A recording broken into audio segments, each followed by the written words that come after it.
some of the stuff we're doing, you can find in statistical analysis in journals and such. So if I scroll down a bit, I don't know if you guys can all see this well enough. Can you guys see anything there that looks familiar to something we've done recently? Hold on. This mouse is like crazy sensitive. A confidence interval. Yeah, there you go. You see several confidence intervals, 95% confidence interval, blah, blah, blah. You might not really understand what it's referencing necessarily, but that is very familiar to us, yes? You guys kind of with me? Okay. I do have one more thing I want to show you, but I got to kind of give some context. So confidence intervals, we finished that chapter. We just took the quiz on that. The T-score stuff, we did. Did we finish that one handout? Yes. We did that last problem. Big data on back, yeah. We can Okay, good. Yes. Okay, here it is, right there, Jeff. Look at you. Okay, good. So we finished chapter 8. So now it's all on you to just get in there and do that work so you can come with questions. Hopefully the homework. you did enough for today's quiz. We'll find out. Okay. So we're getting into chapter 9.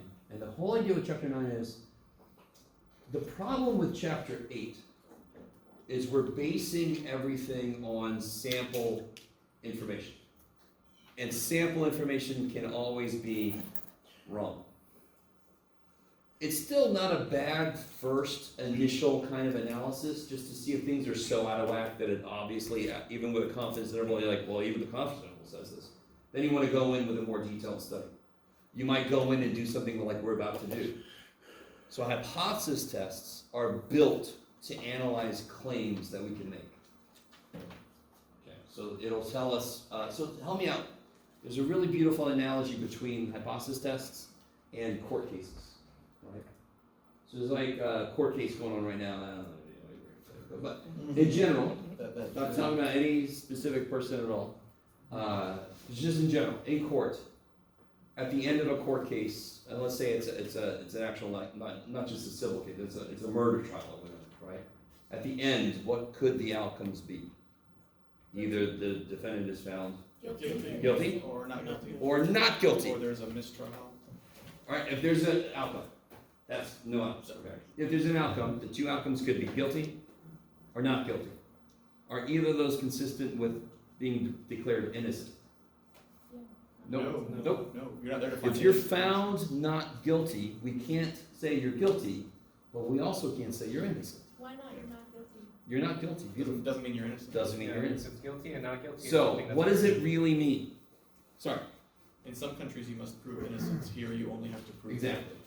So in the States at least, and in quite a few other countries, but some are different, the prosecution needs to show evidence within a reasonable doubt, right? And that's going to come into play for us too, of guilt. If we say you're not guilty, that just means we have not found enough evidence. We didn't prove you're innocent, correct?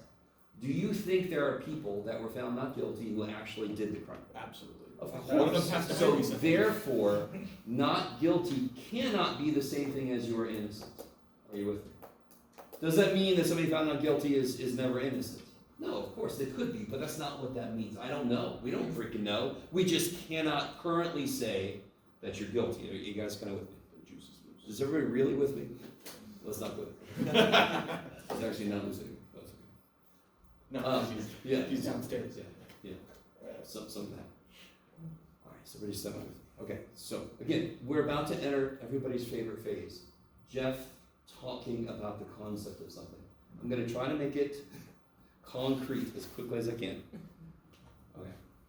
So when I'm given a claim, so an example of a claim could be the average gas price in San Diego right now is $5.08 a gallon.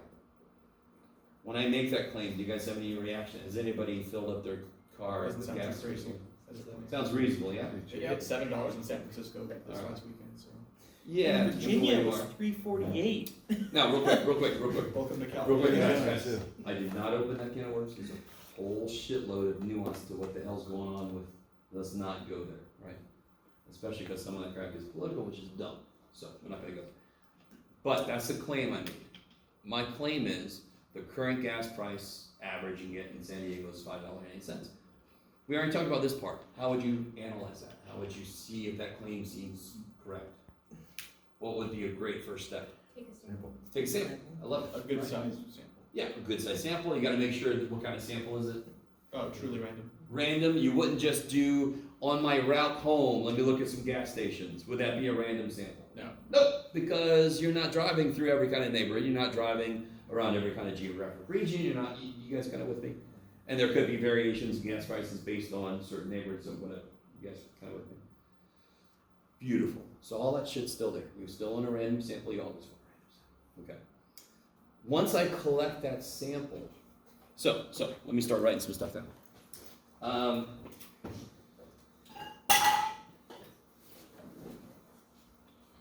I need a pen to do this. Here we go. Oh, yeah, I should probably turn that on, Jeff.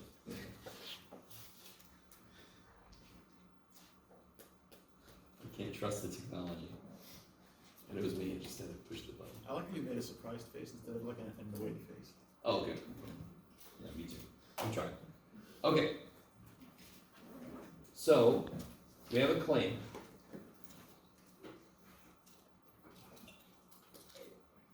I claim that this will work. Hey, look at that. I approved. Okay. It's gonna go fuzzy, I think, maybe. All right. So the claim is that the mean is $5.08 per gallon. That's a claim. We're gonna go out, take a sample, right? Let's say we take a sample of 33 gas stations. And let's say we get a sample mean of $5.06 per gallon.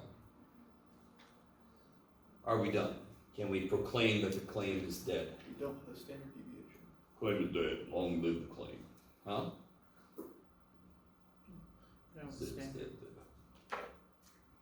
Yeah, exactly. So, okay, we talked about this. This is a little bit we talked about before.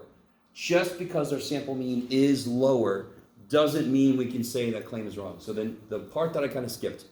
Does anyone have any? All right. I should have said this before I took the sample, but too bad. Let's say that we feel the mean is not $5.08. Something different. Would we be justified if we find a less than 508? What's the only way we could definitely already tell that our claim's never going to be good? If we get exactly 508, that would never be evidence that it's not 508. Is everybody with me? Oh, it doesn't tell you anything.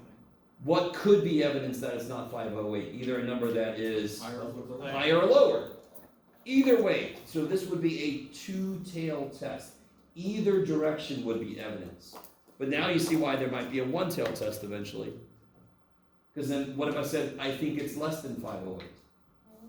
Then what direction can evidence show up in? Only one. Down. From your perspective. This Oh, one? yeah. Okay. That one? I don't know. So, here's the thing. If the 508 is correct, if the mean really is 508, because this is just a claim, if the mean really is 508, it would be right there. Any sample I take, shouldn't I find it in here somewhere? Shouldn't it be very unlikely to come out here? Mhm. So let's say this. Let's say this. I know the standard deviation of the population. I know the standard deviation of the population, let's say, is, what makes sense, Chef? I have no idea, dude. You're on your own. Okay, thanks, 20 Chef. cents. Maybe. Let's say, yeah, 27 cents. It's about y'all.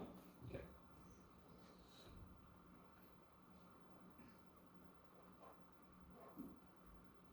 So the only reason I want to tell you that right now is, let's say I want to be, so what we're going to have is we're going to have what's called a level of significance. That's kind of related to, that is actually exactly what alpha is. So let's say I want my level of significance to be 0.05. So that's alpha.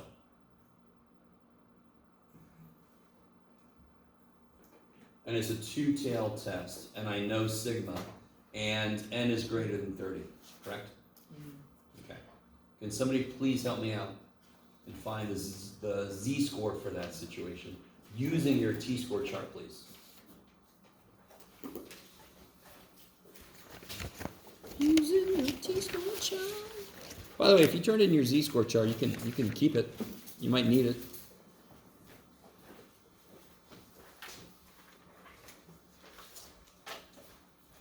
Is everybody with me? Wait, is this Z or T? Help me out, guys. Help me out. Is it normal? Is it normal? Yes. Why? Greater than 12:30. 12:30. N's greater than 3. So if I plotted all the sample means, they would become normal. Do I use Z or T? T. No. Z, because We have the population standard deviation, yes? I was asking. So why am I looking at the t-score chart? Because t-score chart kicks ass. We have a two-tail test, yes? Why is it two-tail? Because the claim is it's different from, which means it could be down or up. Two tails. Bless you. Bless you. Bless you. And I told you that the level of significance is alpha 0.05. So that means our confidence interval is 0.95. Alpha is 0.05. Bless you. Oh, I'm sorry, 0.95. It's 0.99 is it? Oh, I'm sorry. Let me take this dude. Get out of his way, man. Wait, no. Right, 0.95 is. How low does this go? Wow. That's sweet. It's freaking Little low. hobbit. Alpha's 0.05, so it can be. So this phrase, and again, some of this stuff is going to become more obvious about why we call it certain things later. At the moment, this is just a phrase. You're going to see level of significance. You're going to see why it's called that in a bit. So this is how they're going to tell me what alpha is. So alpha is 0.05, or they could just say alpha, which is great. Like, thank God for just saying alpha. Now I know what it is. So what did you guys get? I'm sorry, two-tail test, 95%. So it's 0.05, right? Two tails. Z-score is what? 0.05, two tails, right in the middle. I get 1.9. 1.96. Now listen. If 508, so we don't know if 508 is the mean, correct? That's the claim. The claim is that the mean is 508. Are you guys all with me? Okay. To do this test, we assume that 508 really is the mean. And then we see if that leads to a contradiction. So see, have you ever heard in real life somebody go, okay, assuming you're right, look at that. Assuming you're correct, look at that. So if somebody says, man, no math teacher plays pool, and then you see me playing pool, and assuming you're right, look at that, look at him. So that's kind of like proof by contradiction. You just contradicted what somebody thought. Assuming you're right, look what just happened, which means you must be wrong.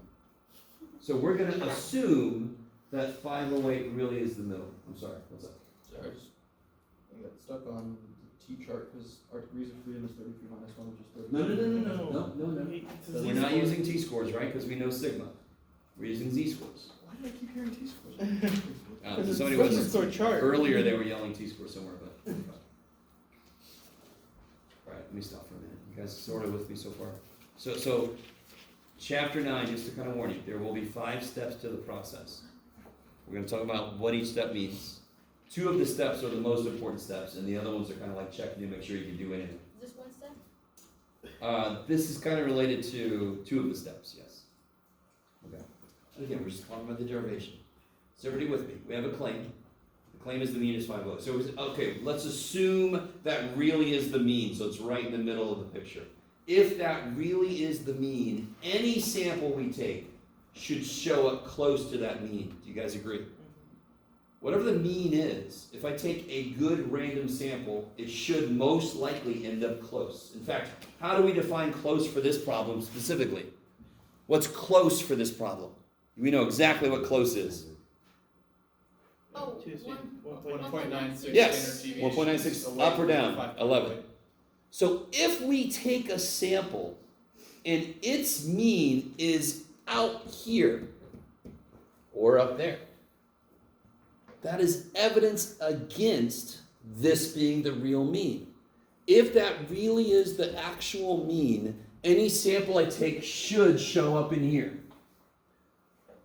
If I find a sample outside of there, that is evidence against it. Not frickin' proof, because what's the probability that we would be wrong if we said the mean is wrong, is not 508 because we got a sample out here? what's the probability that we would be wrong? Roughly, it would be, 5%. 5%. yeah, at most 5% chance that we're wrong. Because there's 5% chance to get a sample. So I really want this to make sense. If that really is the mean, a sample mean should be close. Even if that really is the mean, 5% of the time, a sample would show up out here. Would you all agree that 5% is pretty unlikely? Yeah. Yeah. So if we just take a sample and we do get out here, it is more likely that the mean is really not 508. But there's a chance that we just happen to get a bad sample. Which again reinforces what I said last time. What do you do when you're a research team and you find something really weird, contradictory, new? You don't print that shit yet. Repeatable results. You call somebody, can you do this? See if you get the same thing we got. Because if you do, we got, hey, you too. Yeah, I got 2 phones. I don't know. Both of you. If you do, we're going to print that shit and we're going to be famous. And then they do it and they don't get it like you guys semi with me? Maybe? Okay. I know. There's a lot of moving parts to this, so. Okay. Now, we've got all the information we need right now to actually see. So this is all about how far away can a sample get and still be not enough evidence? This far away, correct? So this is how far away evidence starts. Anything past that is evidence against this claim. Does that make sense? If that really is correct, a sample should show up close to it. If we get a sample far away from it, and what's far away mean? Specifically this in this problem. That's evidence against it being this. Could we be wrong? Oh shit, yeah. Okay, maybe. Now watch this real quick. Just to explain this name. What if I would have made alpha 0.025?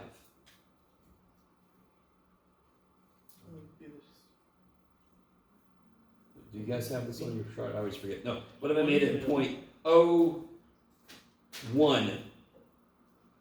What would have changed if I made that 0.01? That's a 99%. 99%. And well, sure, but what would the z-scores be then? 2.576. Would that be a harder test to find evidence if I push this up to 2.576 and this down to negative 2.576? Yeah. Would it be more significant if we did still find evidence? No? Would it be more significant? Do you agree with me that it's kind of hard to find a sample out here because there's only a 5% chance if that really is the middle? If I then said, no, I don't want you to get here, I want you to get out to 2.576, and if we did that, wouldn't that be more significant? Oh. That would be like, whoa, damn, excuse me. Hence, we call this the level of significance. The smaller this number gets, the more significant it is if we are able to find evidence. Because we've pushed it away further. You're like, you still did it, damn. It's like you take this horse, what do you call it, horseshoes? You take the pole further, now do it, damn. Now, damn, you know, it just keeps getting a ringer. What do you call it? Yeah, it's I haven't played horseshoes in for a long. Okay, sorry. So, this specific problem, just to give us some closure to this specific problem, don't I have enough information to get the z-score to see how far away we made it? Do we know how far away we need to get? Yes. Either side. Now I check, now does this make sense? If I set up how far away we need to get, I then immediately want to see how far away did we frickin' get. So I can see if we got far enough away. So what do we know? What do we know? We know the mean is supposed to be 508. We're assuming that's the mean. What was our X bar? 506, right? 506, Okay. What was our sample size? 33, 33. What was our sigma? 2.27. What do I need to do before I make a z-score? What do I need to do with this? Because I took a sample mean. I took a sample. I'm talking about the sample mean. So this has to. Oh, you have to divide it by the square. Good. Always. That's always going to happen. Somebody help me out with that. Come on, math boy. I don't know. 0.044 or something. Yep. What is it? 047? Yeah.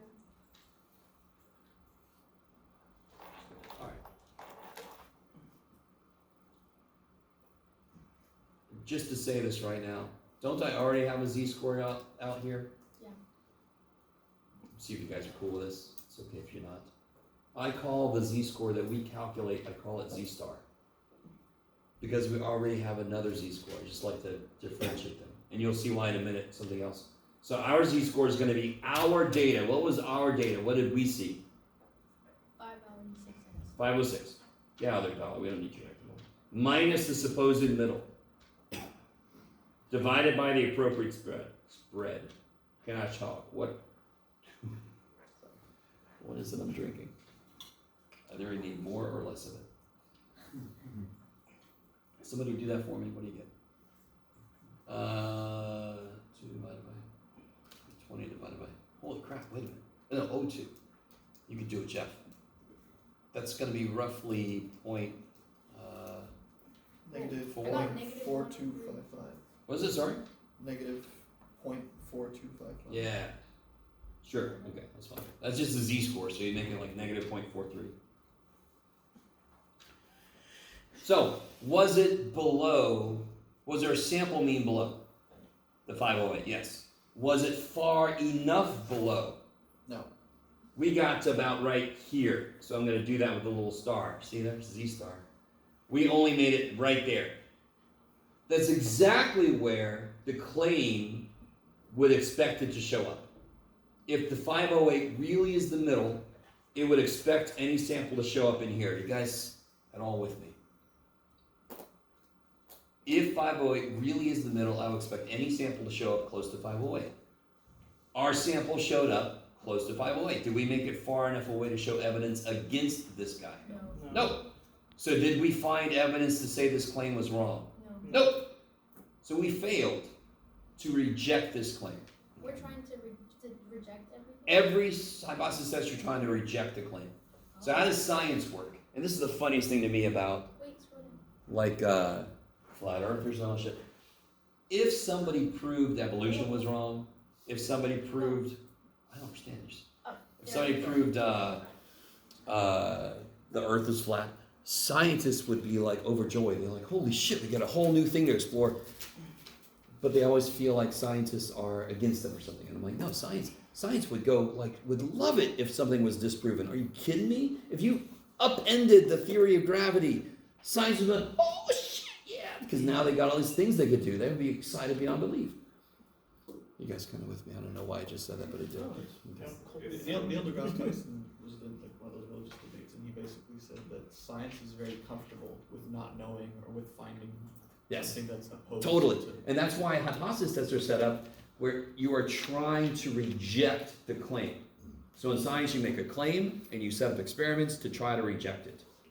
So every experiment we've done has not overturned the theory of evolution, it's just tweaked it. Everything we've ever done has not overturned the theory of gravitation, it's just tweaked it. Okay, maybe. So let's formalize some of this. Okay. So in the thing we just did, we had a claim that was made. The claim was mu, gas price mean, mu, is 5.08. That was the claim. So step one is going to be identify the claim, and then there's going to be two. So listen, if the claim is made, can you have two different opinions? You could either think the claim is Correct or wrong? right, or you think the claim is wrong, correct? Okay, I like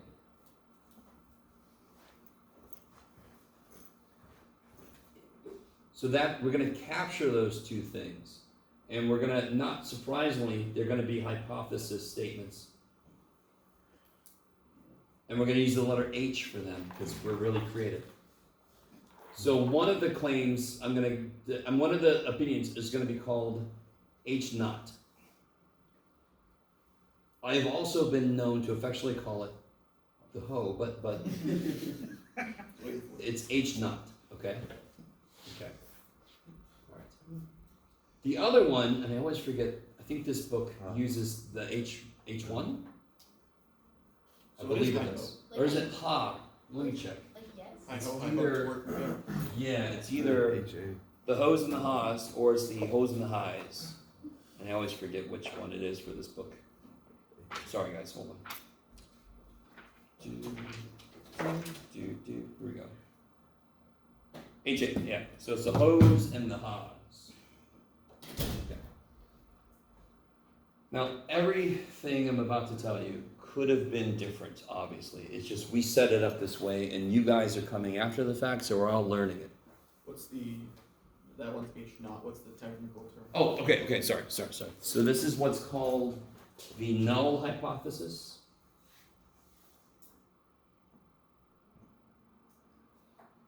And this is what's called the alternate, which is why I love it when they use the letter A, because it makes sense. Hypothesis, blah, blah, blah. So you got a null hypothesis. The word null, has anyone ever heard that word before? Yeah. If you do any computer programming, you should have heard the word null. You could have heard There's it no null. data or nothing was. Yeah, sometimes it means none, or sometimes it means original, unchanged. Okay.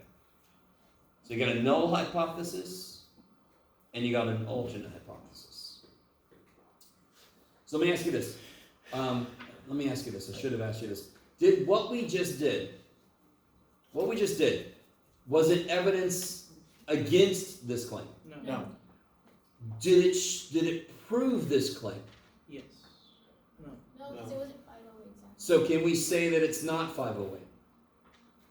Can we say that it's not 508? Oh, no, you Nope. can't. Can I say that it is exactly 508? No. Nope. Do you understand? I love it. But if I would have gotten out here, couldn't we have made a more definitive statement? Mm-hmm. Yes. Understanding there's like a probability we're wrong, but then we would have definitively declared we reject you. If I would have gotten way out here, you guys with me? That would have been evidence against this guy. I would have said, my conclusion would have been, we reject the claim that the mean is 508. So help me out. The only thing that can show evidence for something is if I make it out here in the tails. If I make it outside. If I stay inside, that's just, I don't know, it's not evidence against it. The same way that if we say somebody is guilty, okay, but if we say that they're not guilty, we just don't know. We don't know. We just can't push you to jail. As far as we can tell, you didn't do it, but who knows? Maybe you did. Bye. Have a good time. You guys kind of with me? And again, I'm not. There's innocent people that have been like, oh, there's innocent people right now on death row. That's why the death penalty is really, but I'm not going to bring this in. Jeff. So. Okay, maybe. Okay. So. The null hypothesis will always have an equal sign. And the alternate will never. So in this case, the null hypothesis, here's my claim. Where am I going to put it? It can go either one of these places. Does it have an equal sign? Yes. Yes. So I'm going to put it right there. The other one will just be the opposite of that. So what's the opposite of mu equal to this? Does not. Not equal to this. Now real quick, don't write this down, but back in the day, we used to use this symbol for not equal to. Do you see how that's kind of nice? What does that symbol mean? It means it's actually two symbols. It's not Greater or less than. Or in this case, less or greater than, right? I like the slash equals better. That, Me that too, was but this confusing. actually shows you why it's two tails. Because you can Oh. go either direction. But we don't do that anymore because we just stopped. Math people, we don't like multiple symbols in a row when you don't need them. We're just generally weird, so don't give us a hard time. Okay. So our first step in our 5-step process is write the claim, figure out where it goes. This one, the alternate, will always be the one that sets up where our tails are. If I have one tail, two tails. So in this case, why do I have two tails? Because not equal to means it could be bigger or smaller. So I can go either way. Okay. I like it. I love you guys. We're just learning all this shit. We're going to do more examples, obviously. Okay. Step 2. Step 2 is going to be an old familiar step. Step 2 is, can we use Z, T, or nothing? You'll almost never get a question that's nothing, especially not on a test. That would be so evil. If I put a promise like, if you don't notice, you don't have to do it, you waste time. No, that would be so mean. You will always have to do it. So this question, you know it's not going to be nothing, but you have to tell me why. So in the problem we just did, why were we allowed to do something? Because we do. Yes, n equal 33, greater than 30, normal enough. And then why did we know that we use z-scores? Because with standard deviation, we said. Sigma known. Yeah. Okay, I like it. So step 2 is easy. Step 2 is old shit. Why are you allowed to do something? And we're like, because we know this shit. Okay, you can do it. So if the sample size is not big enough, somewhere in the problem it's got to say it's normal enough, right? So somewhere it's got to become normal enough. Okay. Enjoy that step. That step is nice. If this was percentages, if I was talking about percentages, what would I have to check here? NP hat and NQ hat have to Right. be. We're going to get there. It would actually be NP and Q, but I don't blame you. We'd have to check NP and NQ to make sure it's at least 5. Okay, I like it. But is it 5 or equal or greater than 5? Greater equal to 5. At least 5. Oh, I'm gonna get marked out because I put greater than 5. Oh, man. It's like 20. Thank you, question. Anytime. If it wasn't for you, I wouldn't push myself. The third step. So, first step is, what the hell are we talking about? Second step is, what are we allowed to use to talk about it? Third step is, where does evidence start? Fourth step is, did we find enough evidence? Another way to say it is, third step is, how far away is far enough away? Fourth step is, how far away did we get? So third step, I'm setting the benchmark. Fourth step, I'm seeing if we made it there, right? You guys kind of looking? So it's kind of like if I was a football coach and our team is slow as shit, and I want to get a new person on our teams. Yeah, well, they know. Gotta be real. They know it. They know it. They can't get anywhere. So I want to get somebody, at least one person, to be my fast person up the sideline or whatever, and I can just hail it up and go, everybody, just hope. You guys kind of with me? Rocket is my from a long time ago, that's what I'm thinking. So I hold tryouts. Am I not going to set a benchmark time for like some distance? Maybe you say the length of a football field, and I want you to do it within this much time. Right, it'll be a 1 So that's the benchmark. That's like us putting 1.96 negative 1.96. That's the benchmark. Except it'll be a one-tailed test. 'Cause One tail test, exactly. But this is the idea. And then I let them run. That's the fourth step. I'm going to collect data and see what I get. And if they beat the benchmark, that's evidence they should be on the team. And if they don't beat the benchmark, that's not evidence they should be on the team. You guys kind of with me? Now, if nobody beats the benchmark, I might still pick the one that was fastest. Are you guys with me? So that is why, if they don't beat the benchmark, that doesn't mean they're not going to be on the team. Okay, maybe. I don't know. I might have went too far there. So the benchmark is step 3. The negative 1.96, 1.96 we did. And then step 4 is the z-score. See how far away did our sample get. So step 3 for us, we knew that alpha was 0.05. We knew that it was a two-tailed test. The alliteration there is awesome. Two-tailed test. We knew that we could use z-scores, so then we looked it up and we got negative 1.96, 1.96. So here's the part that's new. If I make it out here, first off, can somebody help me out? How would I make it out there? What would my z-star have to be to make it into one of these regions? 2. Yeah, 2 would be a good example, but more just generally, it has to be something greater than, You'd have to be more than 7.04. no, what? No. 1.96. 1.96, I see what you're doing, but be careful. I'm doing the wrong thing. I'm add not. Because you don't have the right standard deviation yet. Yep. Doing it wrong. Or z-star would have to be Less than 1. less than negative 1.96, yes? So if it's out here or up there, down there and up there. If I get in there, what does that mean about this guy, the guy who thought it was in the middle? If I get out here, You wrong. he's wrong. So here's the official language you use. If we do get in here, we reject the null. Or you can say, reject the null. If this guy seems to be wrong, what's automatically true about this guy? He seems to be Right.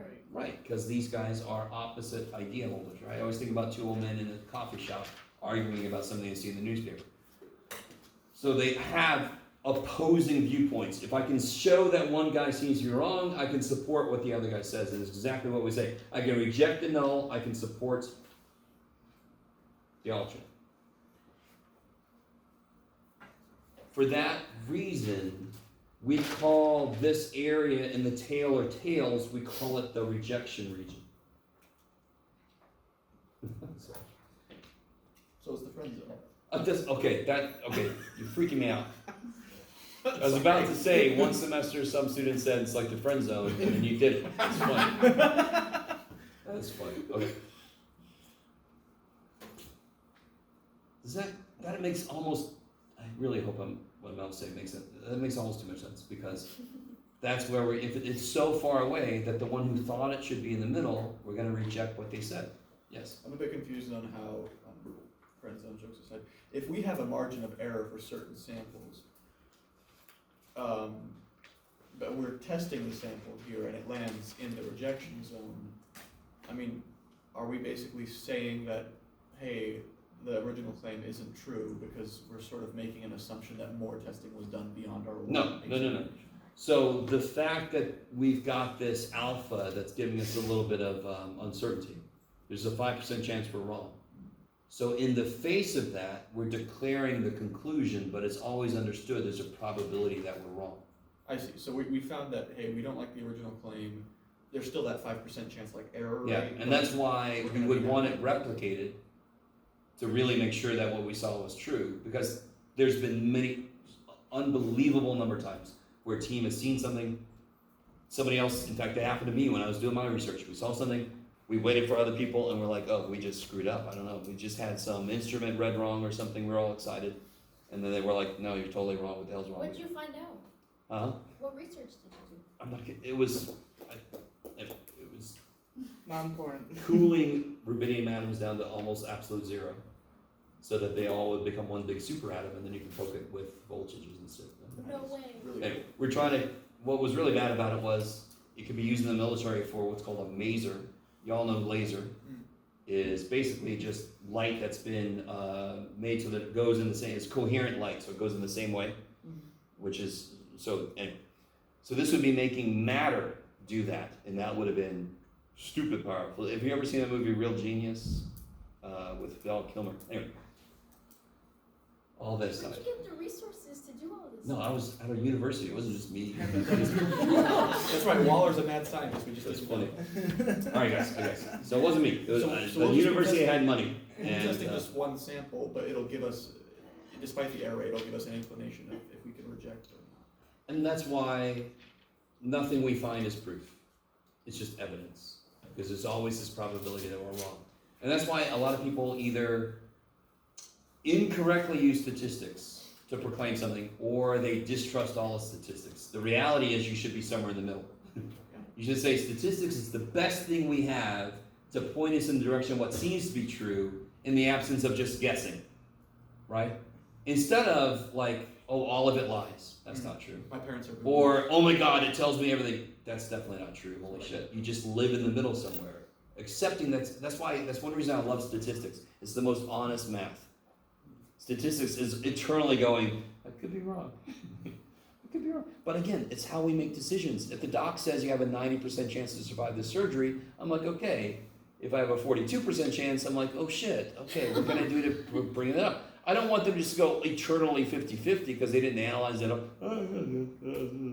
I want to inform my choice, correct? If there's a 99.9% chance the surgery will go well, could it go poorly? Yes. Yes, but again, I've been informed. I feel pretty good about those odds. Those are better than normalized for me, so I can deal with it. You guys you understand. So that's how statistics should be used. We use it to inform our decisions, but we understand it could be wrong. There's a chance it could be wrong. Okay, I love it. And that's where people have misgivings about stats, misunderstandings about how it should be used. Anyway, sorry.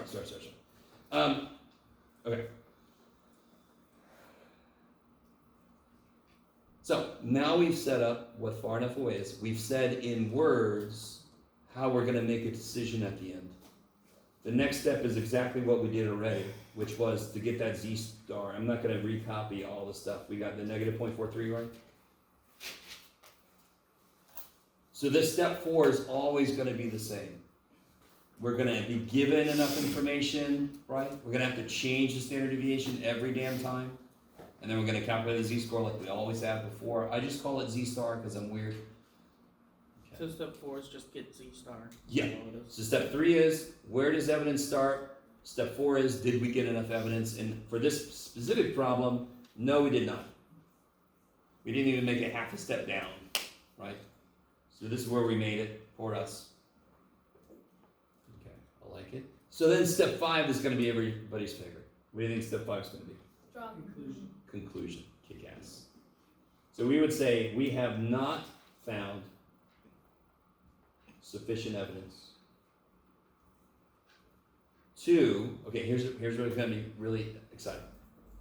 Imagine we're a statistical consulting company. Somebody comes to us with a claim. We do our analysis, we come back to them. What do they wanna hear from us? Right. They wanna know if their claim was right or wrong, correct?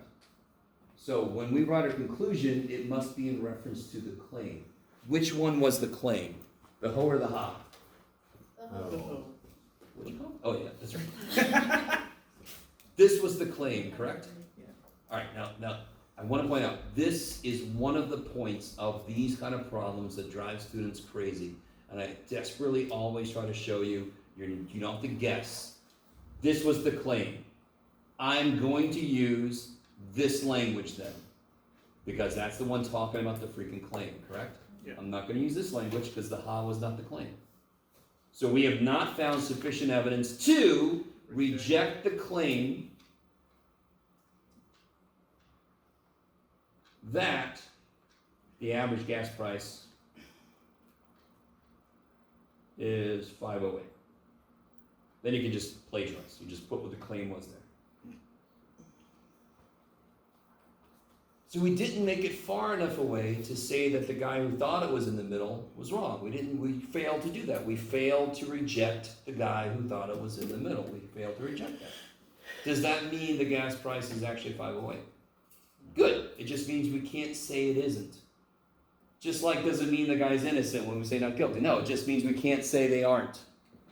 Yes? I know it's kind of ambiguous to the question, but how close would our Z star have to be? No, it Would literally it just just- have to be 5 It just needs to be more than 196 in this problem in either direction. If it is, we can reject the null. If it isn't, we fail to reject the null. It's that simple. It's a binary. It's a black or white. It's a 0 or 1. What if it matches the population maybe? 5.0? I wouldn't do the problem then. Our Z star would be 0, Oh, which would definitely not be far enough away. as long as we landed on it. Alright, so let me give you this. I've got a handout, believe it or not. What this handout tries to do, well, I'll just give it to you and then we'll talk about it.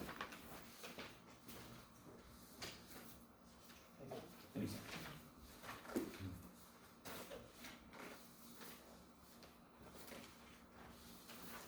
Step 5 is either rejection or support, right? It's one or the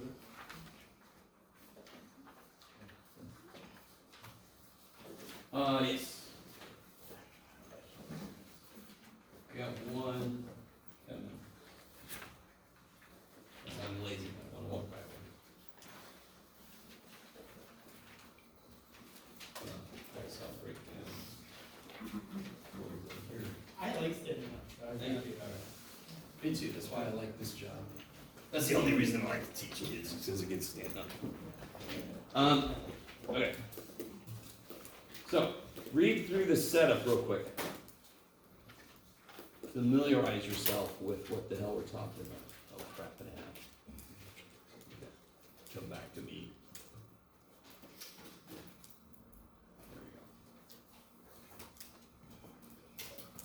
we go. I made this problem up. I'm not sure why I made it so wordy, but too bad. Alright, you guys are all reading that? Let's see.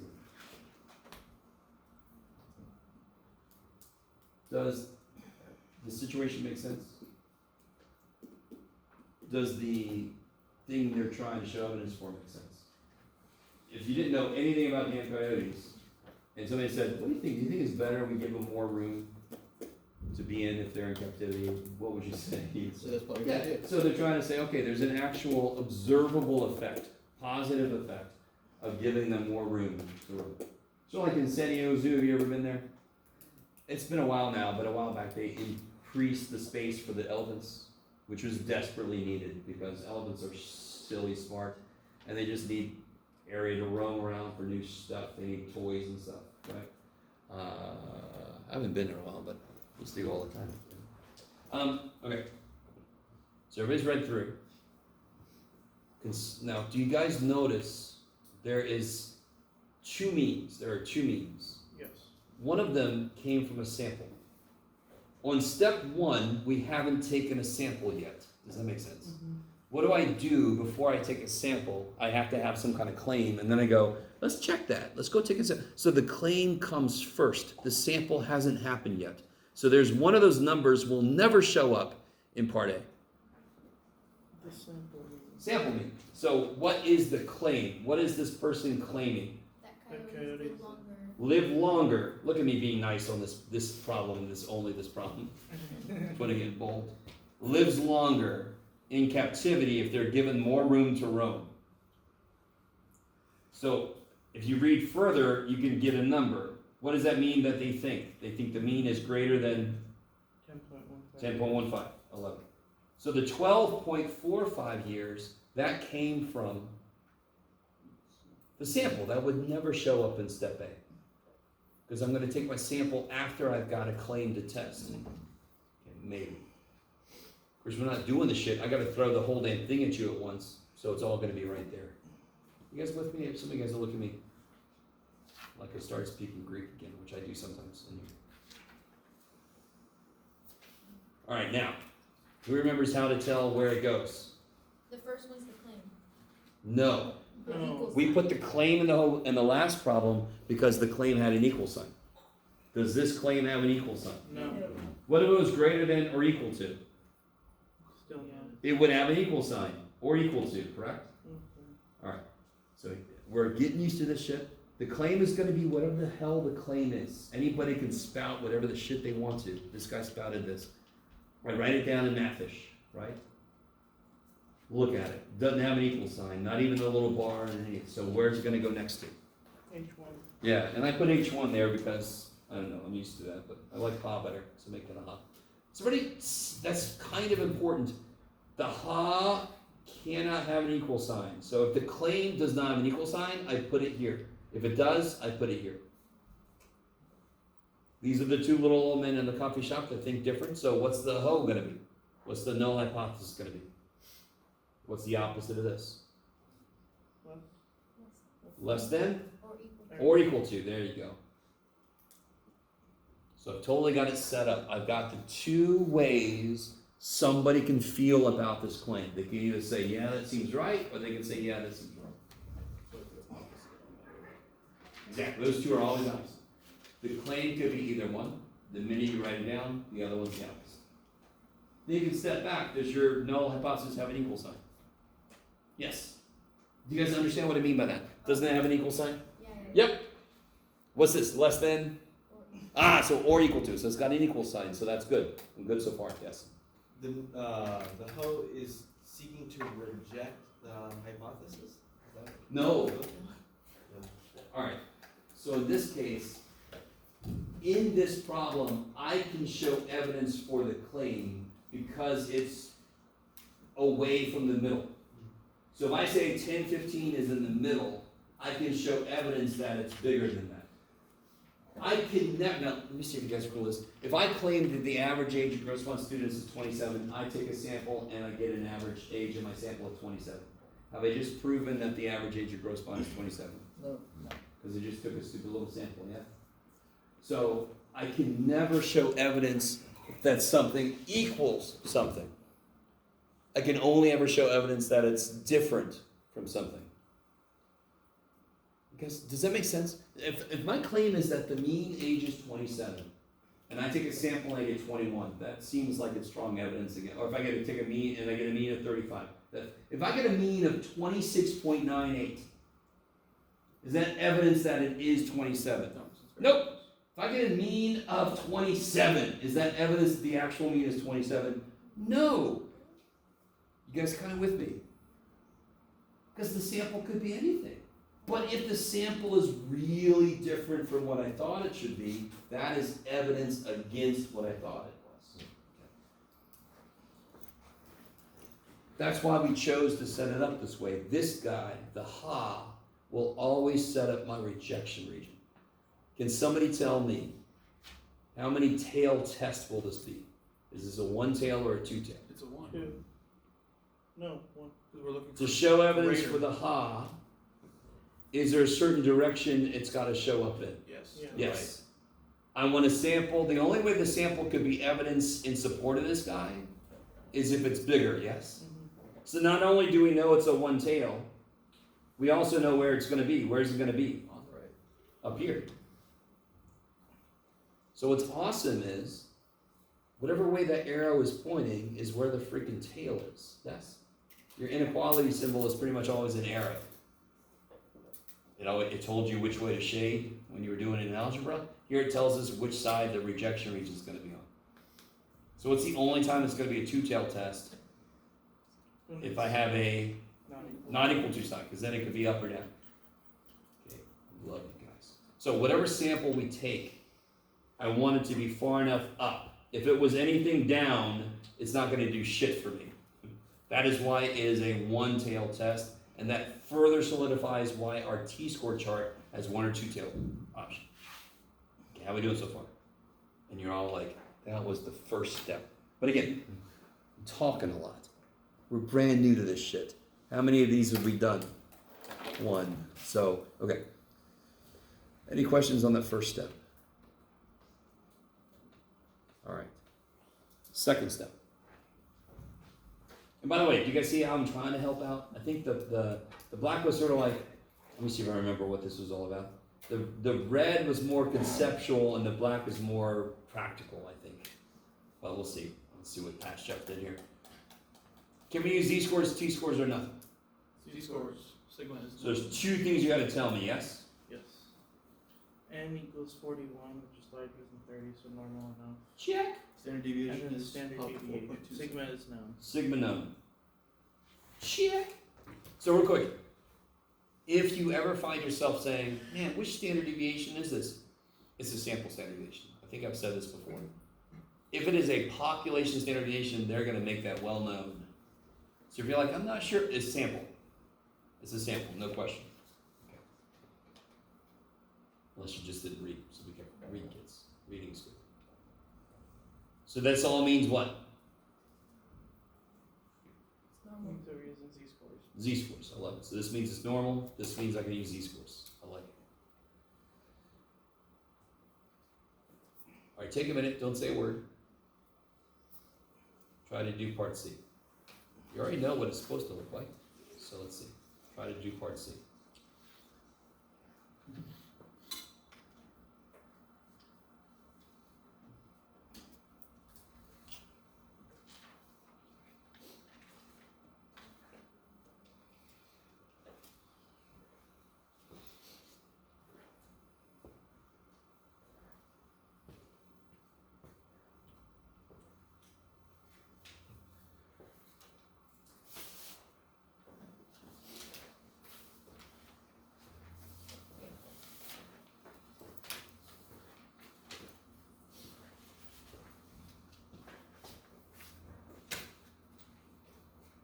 So alpha is 0.01. It's a one-tail test. 0.01, one tail. See there? Is that cool? So I know I'm going to use this column here. Is everybody with me? One tail, 0.01. Where am I going to stop? Down at the bottom. Way at the bottom. I'm going to go all the way down. 2.326. We've seen 2.33 before for 98% confidence interval, but 2.326 is a little more precise. So where's that going to go? You got to be really careful, by the way. Are there any negative values on here? Nope. Are there negative values on here? Yeah. Yeah, we're the humans. We have to know if it's negative or positive. Which side is it on? Right. So is it going to be negative or positive? Positive. Positive. Yes. Why is it, 2.326 and not 2.576? How many tail tests? One? One tail test. Alpha is 0.01. Oh. Yeah. That's why this is so perfect. I know when I gave it to you and those confidence intervals, they're always two tails, you're like, what the shit? But now, if it's a one tail test, look up here. If it's a two tail test, look there. Yeah, love it, guys. Okay. I'm sorry, why did we just automatically go down to the bottom? Oh, if I stop, what am I gonna get? T-score. T-score. If I stop anywhere, I'm gonna get a T-score that goes with that degree of freedom. What did we say we wanna use? The Z-scores. And Z-scores live at the bottom. Oh. Why do they do that? Because when my sample is large enough, I don't need a T-score to cover my ass anymore. I could just use a Z-score, that's why they're there. Does that make sense? That always is confusing. I don't blame you. Then why are you telling us, oh, we know sigma, so we can use a z-score? Because it's true. What else would I tell you? I don't understand. You're using a t-score chart, that's confusing. What did I just say? What lives at the bottom of the T-score chart? Z-score. Z-scores. So again, if my sample gets large enough, I don't need a T-score to cover my ass. I can use a Z-score because I feel really good about my standard deviation. Because you know sigma. I know sigma beta. I know S, but it's got to be so close to sigma. I'm like, it's okay, T. I don't need you. That's what makes it large enough. And again, remember what I said about this? Why does just use the word large instead of a number? Because it depends on the situation. What is large enough? Depends. So for us, this is Z-scores. And we're only looking at the t-score chart because we're looking at the area in one tail. The reason I want to use the T-score chart is because it's set up perfectly for me. One tail, 0.01, bam, right? If I stop, I get a T-score. If I go all the way down, I get a Z-score. And we wouldn't be able to look it up in the z. We totally would. Let's do it. I'll show you why I don't want to. So help me out. Help me out. This is not that bad. This is not that bad, but I really, if this is 0.01, what's this? 0.99. So then you have to look up 0.99. Closest I can get to 0.99. It's gonna be 2.33. There it is right there. 2.33. You guys with me? That wasn't difficult. And again, if you do that, I'm not going to shed a tear. That's awesome. Do that shit. That's fantastic. I'm just trying to tell you. It's like one tail, 0.01, all the way down. I'm done. Yay. But that one says 2.32 and the other one 2.326, which if I rounded to two places. No. If you say 233 because you got it from here, it's beautiful. Okay. Tear. But this is just allowed to be a little more precise. Okay. Because they gave it more room to have one more decimal place. Okay.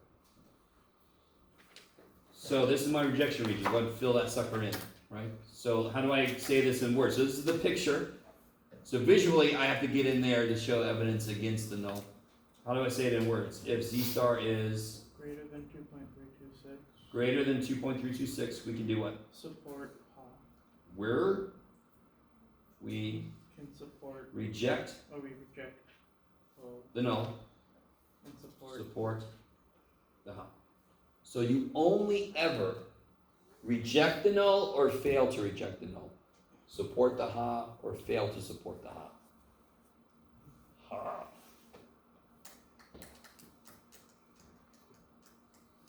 I know. By the way, I just want to say this real quick. When I was taught this, there were 8 steps. You're welcome.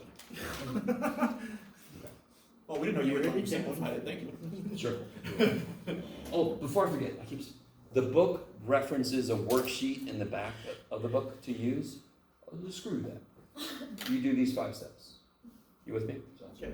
If you try to use a worksheet, it's gonna be weird as shit. So don't do that. They actually do the same stuff, just kind of like backwards and stuff. All right.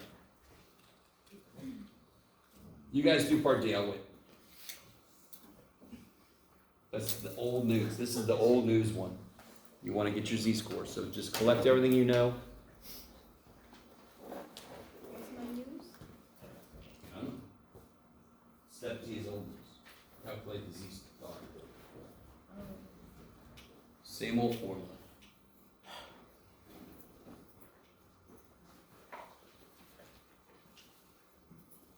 What's X bar? 12.45, Sigma. 4.27, N was 41. 41, so then your new standard deviation, 0.667.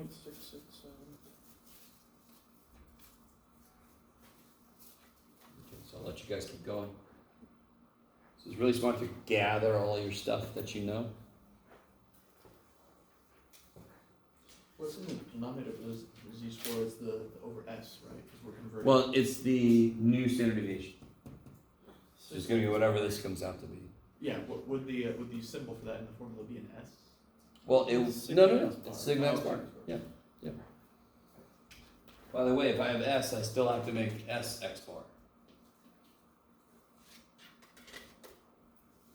I forget how that goes.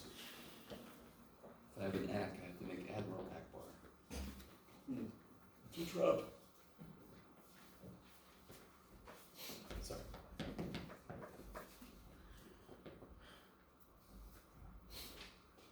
You guys, so I know you're all like, oh God. Because you're gonna have to do several of these, and they're all 5 steps.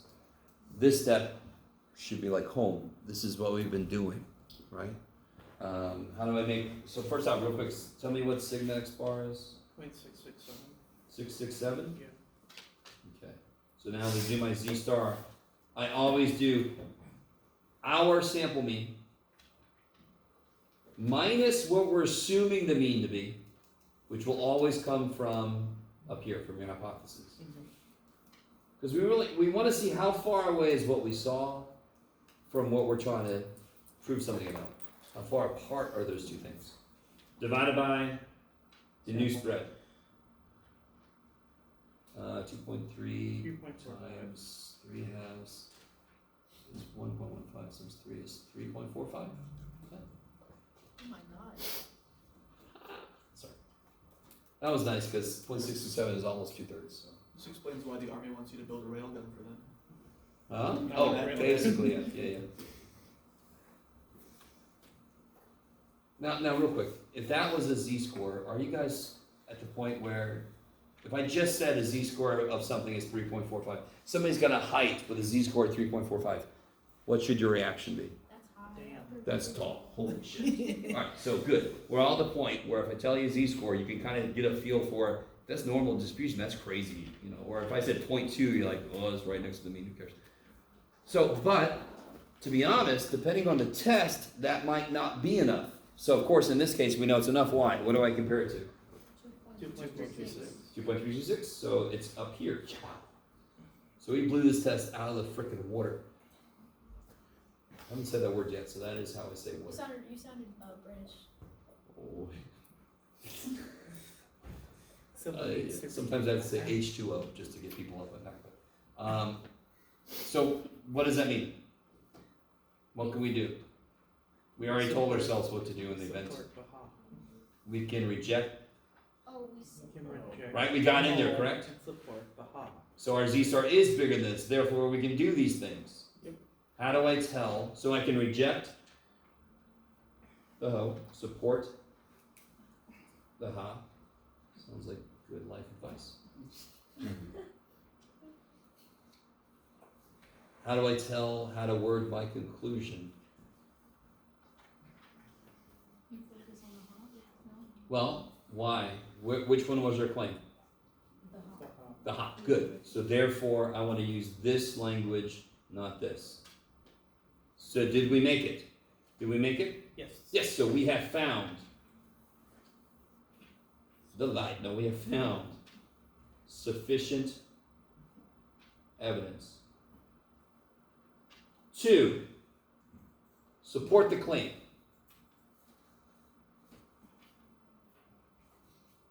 that what? The average lifespan of coyotes in captivity increases if they have room to roam. Good. The average lifespan of northern Minnesota coyotes increases given more room to roam. I gave up on that. Whatever. That says lifespan. Northern Minnesota Corrales increases. So the last part you can literally plagiarize. It's fine because you're just reporting what happened with the claim. Let me zoom out a little bit.